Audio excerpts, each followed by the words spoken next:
எங்களுக்கு கூறுவது ஒரு ஒரு உண்மையிலே உலகத்தினுடைய உணர்வினுடைய வெளிப்பாடாகத்தான் அத்தனை கவிதைகளும் இங்கே அமைந்திருக்கின்றது.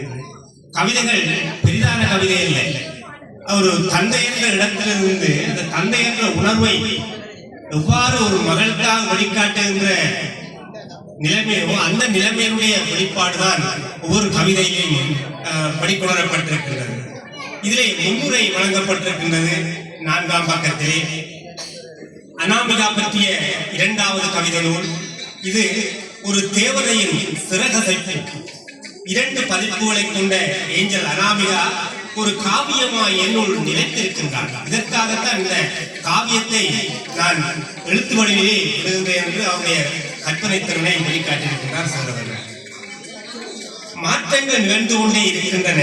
மாற்றங்களை நமக்காகத்தான் சமூகத்துக்கானதாக நாம் மாற்ற வேண்டும். உண்மையிலே இது இந்த வரிகளிலே சிறப்பான ஒரு உண்மை இருக்கிறது. என்ன உண்மை? என்னுடைய இழப்புகளும் என்னுடைய துயரங்களும் துன்பங்களும் ஏதோ ஒரு வடிவில் இருந்தாலும் அந்த உணர்வின் ஊடாக சமூகத்திற்கு ஏதாவது ஒரு நல்ல செய்தி போக வேண்டும் என்ற ஒரு நல்ல ஒரு ஆசையோடு இந்த நூலை சேரவர்கள் படித்திருக்கின்ற போது உண்மையிலே நாங்கள் மகிழ்ச்சி அடைகிறோம். அத்தோடு இந்த நூலின் உள்ளே நீங்கள் போகின்ற போது 62 கவிதைகள் இருக்கின்றன. 62 கவிதைகளும் ஏதோ ஒரு வகையில் தும்பியல் நோக்கத்தை உயிரோட்ட